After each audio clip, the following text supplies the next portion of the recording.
Understanding mindfulness. Step 2. The mindful experience of discomfort. Although the initial practice of mindfulness may be somewhat confusing, it certainly makes more sense to people wanting alleviation of their suffering than the second step of mindfulness does. The second step involves learning how to be mindful in the face of unpleasantness, discomfort, and even crisis. I find this step even more difficult to explain when people haven't ever had the experience of mindfulness during an unpleasant event. However, many people may have experienced this aspect of mindfulness naturally.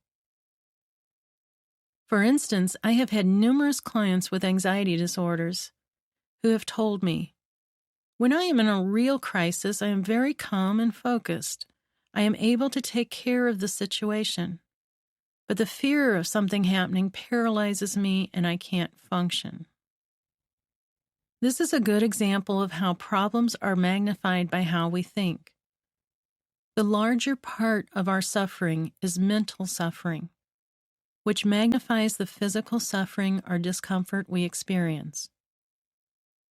When a person engages in catastrophizing about an imagined future, they experience increased fear, stress, and anxiety, and a reduction in focus, ability to think clearly, and make effective decisions. However, with a very real event, when a person focuses on the present problem and how to solve it, they are able to clearly and confidently consider a course of action and take the necessary steps. Why does this occur? Because when a person is focused on fears about the future, they are not being mindful. And when they are focused on solving a present crisis, they are being mindful. You might wonder, why does mindfulness make such a difference? The primary difference is that when we are mindfully responding to a problem, we are fully focused on the problem. Our attention isn't being divided. We aren't giving our energy to negative thoughts, worries, demands, or expectations. Therefore, we are able to fully focus our energy on the present situation. Our brain can comprehend and react more decisively when our attention isn't divided. As a result, we make fewer mistakes and are able to resolve the problem more effectively. In addition to that, focus and anxiety are polar opposites. Just as we can't focus when we are anxious, we can't be anxious when we are focused. Anxiety requires attention, and when we give attention to something else, we aren't experiencing the anxiety. One exception to this is that if your focus is the anxiety or other unpleasant experiences, then the intensity of the discomfort increases, because focus increases the intensity of anything we experience. That is why it is important to choose your focus. As you may have learned if you are practicing the basic mindfulness, the anxiety and worry may still be present, but they are not experienced in the same way. By developing detachment to the related thoughts, the experience of the anxiety or other discomfort changes. Let's look at the experience of physical pain and how mindfulness affects suffering. First, it is important to understand that most of the suffering from pain comes from mental suffering. I'm not saying that the pain is not occurring. What I mean is that our body has a great capacity to manage pain, and that it is when we sidetrack that process through our thoughts about the pain that we will intensify our experience of the pain.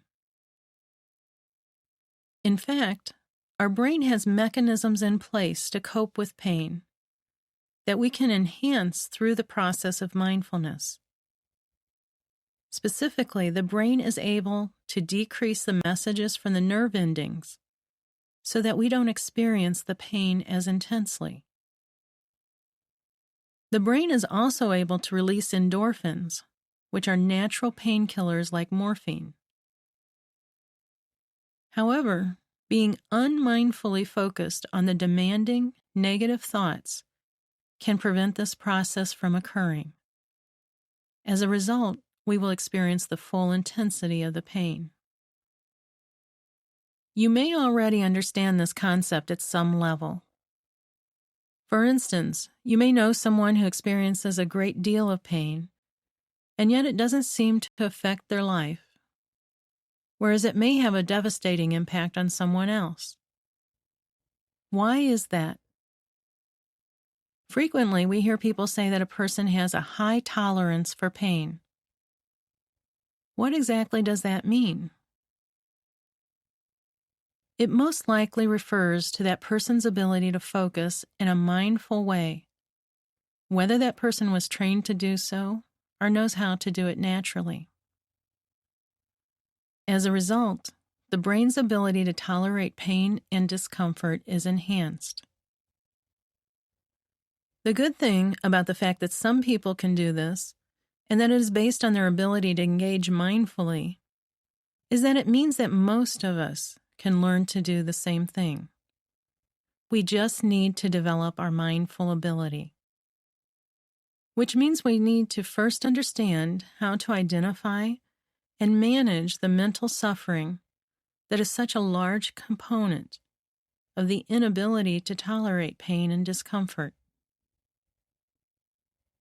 What causes this mental suffering that intensifies pain, discomfort, and anxiety? The source of mental suffering is usually an attachment, also thought of as over-identifying with the discomfort or pain. We are capable of fully experiencing pain and yet not being consumed by it. It is the engagement with the pain that causes the greater suffering, not the pain itself. What I mean by this is that how you think of pain can increase or decrease your suffering. Hopefully, by now you have been practicing the basic mindfulness exercises and have some understanding of the experience of mindfulness. Otherwise, this concept of developing a tolerance for discomfort and even pain through mindfulness may seem unbelievable. In fact, an initial reaction to this idea is often, if I focus on my pain, it'll only feel worse. How can a mindful focus help me tolerate pain?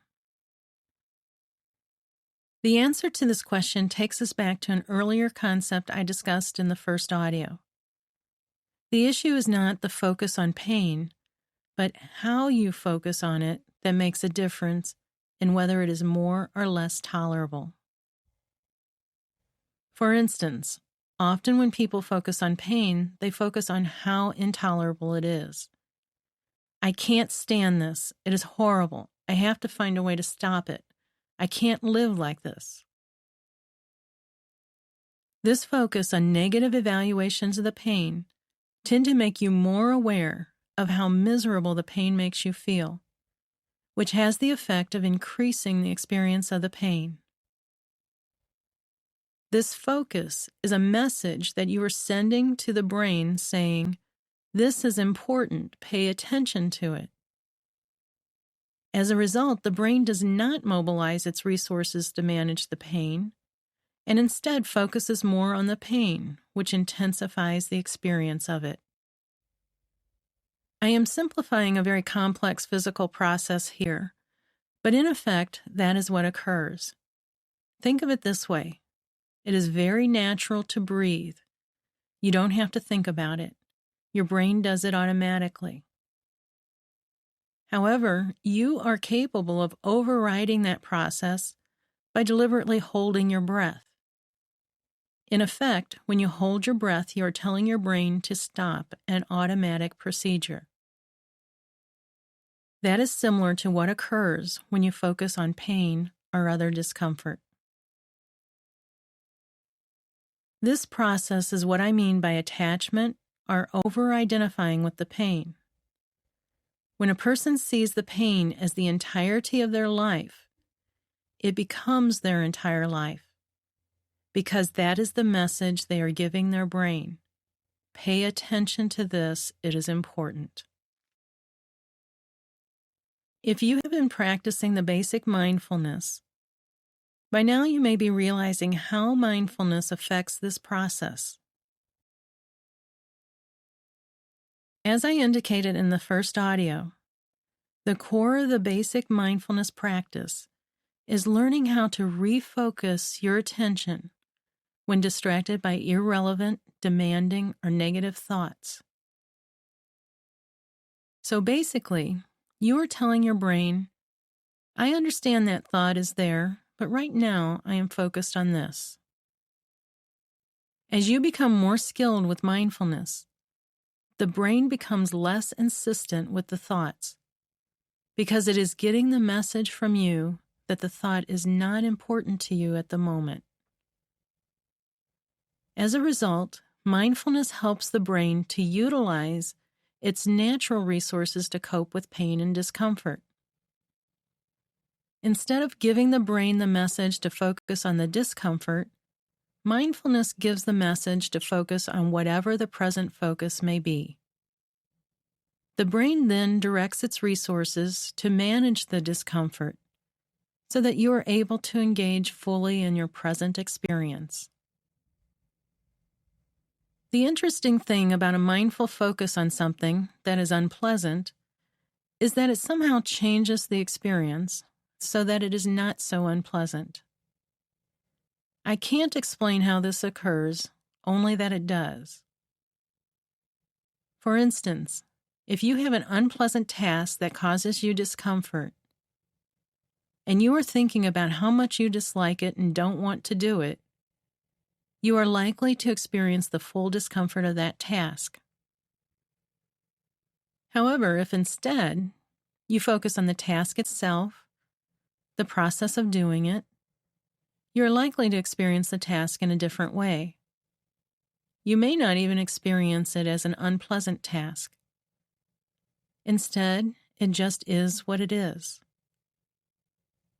The concept of unpleasant is a mental one that is placed on the task by how you think about it.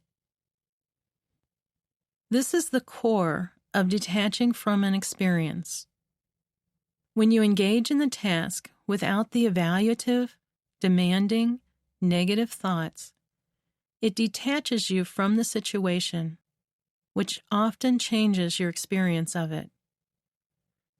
I know this can be difficult to understand initially. However, I would encourage you to practice the next step of mindful awareness during minor discomfort before trying to apply this concept to major problems or difficulties in your life. To aid you in this process, some of the mindfulness practice audios are focused on minor discomforts, such as being mindful with an itch, or when too hot or cold, or when fatiguing the muscles, or when engaging in an unpleasant task.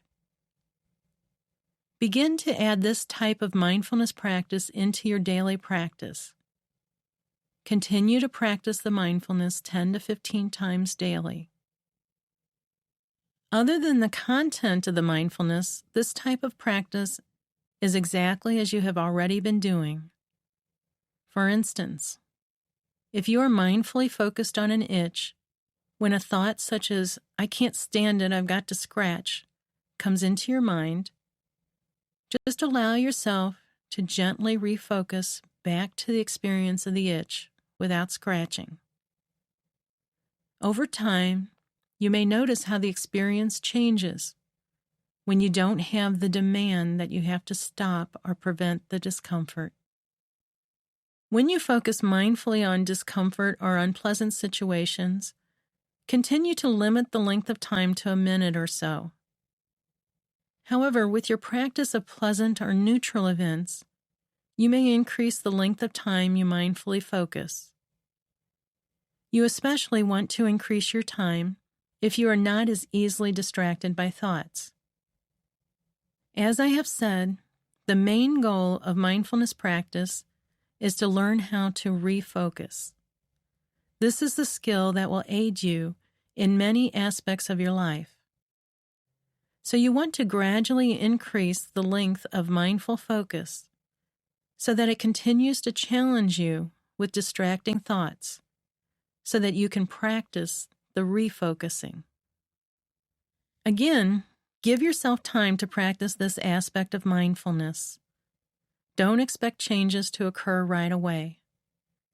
In fact, the expectation of change is a demand in itself, which prevents the full experience of mindfulness. In the next audio, I will discuss applying what you have learned in this step to coping with problems in your life. In particular, we will focus on detaching further from those problems. But right now, just practice with minor discomforts.